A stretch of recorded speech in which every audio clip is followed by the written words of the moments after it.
আমরা অনেকদিন ধরে ওয়েট করছিলাম যে একসাথে দেবদা এবং তনুশ্রী একসাথে এটা প্রমোশন করবে, কারণ আমরা 9 বছর আগে যখন গিয়েছিলাম নৈনিতালে তখন দেখেছিলাম ওদের কাজ। তো সেই প্রশ্ন আমিও 9 বছর আগেই দেখেছিলাম। হ্যাঁ, সেই জন্য তো বলছি আবার কবে একসাথে দেখবো। খুবই আবার একবার বিয়ে কর, খুব গুরুত্বপূর্ণ প্রশ্ন। রানাদা উত্তরটা দেবে। আরে আমি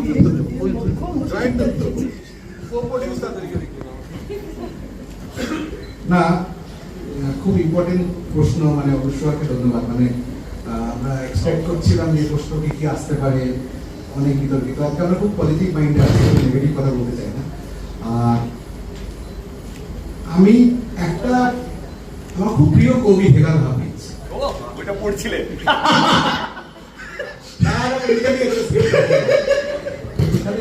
একটা কথা, একটা লাইন, মানে ওটা বড় কবিতার একটা লাইন, এটা ছিল যে এক জীবনে কতটা নষ্ট হবে, এক মানবী কতটা আর কষ্ট দেবে। কষ্ট হয়তো আর দেবে না, কারণ আমাদের জীবনটা নষ্ট হচ্ছে না। আমরা যেটা দেখছি যে আমাদের জগন্নাথ দেবের আশীর্বাদ নিয়ে পুরী জগন্নাথ দ্বৈতপতির পৌরোহিত্যে আমাদের মুহূর্ত হয়েছিল। তারপরে তার থেকে বড় হচ্ছে এই যে আমাদের দর্শক, দেব শুভশ্রী ফ্যান, তাদের এতদিনকার যে অপেক্ষা এবং তাদের একটা প্রার্থনা, তাদের প্রেয়ার্সের ছিল ধূমকেতু, ঠিক আছে? সেই প্রেয়ার্স, তাদের আশীর্বাদ, দর্শকের আশীর্বাদ, দেব শুভশ্রী ফ্যানদের আশীর্বাদ এবং চাওয়া, এই সব কিছুর উপর ডিপেন্ড করছে দেব শুভশ্রীকে আমরা এক মঞ্চে দেখতে পাবো কিনা। যদি সব দর্শক বলেন, চান, আহ্বান করেন, ঠাকুরের কাছে প্রার্থনা করেন, ম্যানিফেস্ট করেন, আজকের দিনে ম্যানিফেস্ট করে একটা কথা উঠেছে, ম্যানিফেস্ট করেন, তাহলে উইন্টার ইজ হিয়ার। তাহলে কি স্প্রিংয়ের খুব বেশি দেরি আছে? আমি জানি না, অপেক্ষা করুন।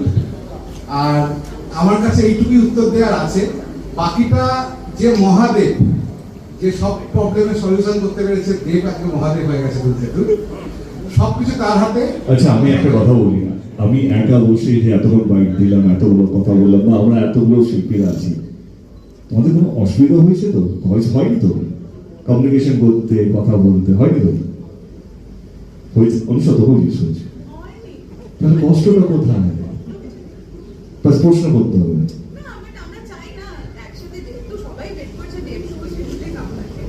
তুই একটা ছবি পড়িস, রাজ চক্রবর্তীকে ডাইরেক্টর নেই, রানা সরকারকে প্রডিউসার নেই, আর মনে হয় সেই দিন সম্ভব হয়ে যাবে। আরে